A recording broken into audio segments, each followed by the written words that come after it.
ఖమ్మం పట్టణంలో 14వ డివిజన్లో 2,25,00,000 రూపాయలతో నిర్మించిన సీసీ రోడ్లకు శంకుస్థాపన చేశారు మంత్రి తుమ్మల నాగేశ్వరరావు. సీఎం రేవంత్ జిల్లాకు అడిగినవన్నీ ఇస్తున్నారని అన్నారు మంత్రి తుమ్మల. కబ్జాకోరులు, గంజాయి బ్యాచ్ను జిల్లాకు దూరంగా ఉంచాలని సీఎం కోరారన్నారు. ఖమ్మంలో కబ్జాలు, గంజాయి లేకుండా చేస్తానన్నారు తుమ్మల. ప్రజలకు ఉపయోగపడే ఏ పనైనా తాను చేస్తానన్నారు. కాంగ్రెస్ పార్టీ వారు కాకపోయినా వారికి పని చేసి పెడుతున్నామన్నారు. కాంగ్రెస్ను గెలిపిస్తే పథకాలొస్తాయనే ఆశతో ఖమ్మం పట్టణంలోని 5 లక్షల మంది ప్రజలు ఎదురు చూస్తున్నారన్నారు తుమ్మల. వారి ఆశలను నెరవేరుస్తున్నామన్నారు.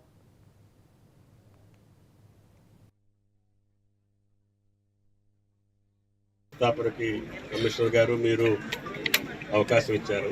తప్పకుండా ఖమ్మం పట్టణంలో మనకు కావాల్సిన మౌలిక సదుపాయాలు కల్పించడం కోసం గౌరవ ముఖ్యమంత్రి రేవంత్ రెడ్డి గారు ఇప్పటికే ముఖ్యమంత్రి గారు మనం అడిగినవి అన్ని కూడా ఇవ్వడానికి ఆయన ప్రయత్నం చేస్తున్నారు. ఇంకా చేయాల్సినవి చాలా ఉన్నాయి.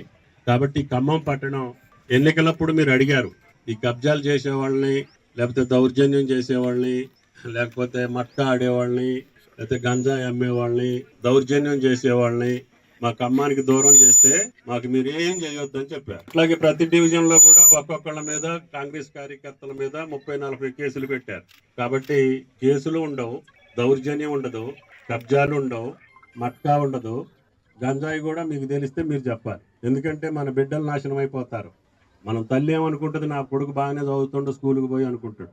వాళ్ళు కష్టపడి కూలో నాలో చేసి బిడ్డలను చదివించుకుంటా ఉంటే దరిద్రులు, దౌర్భాగ్యులు పిల్లల జీవితాలతోటి కూడా ఆడుకొని వాళ్ళ సంపాదన కోసం గంజాయి చాక్లెట్లు, గంజాయి అలవాటు చేసే పరిస్థితులకు వచ్చినాయి. పెద్ద పెద్ద స్కూల్స్ లో, కాలేజీల్లో కూడా కార్యక్రమం జరుగుతుంది.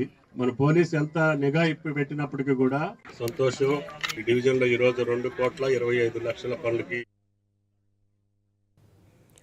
మహాత్మా గాంధీ జాతీయ ఉపాధి హామీ పథకం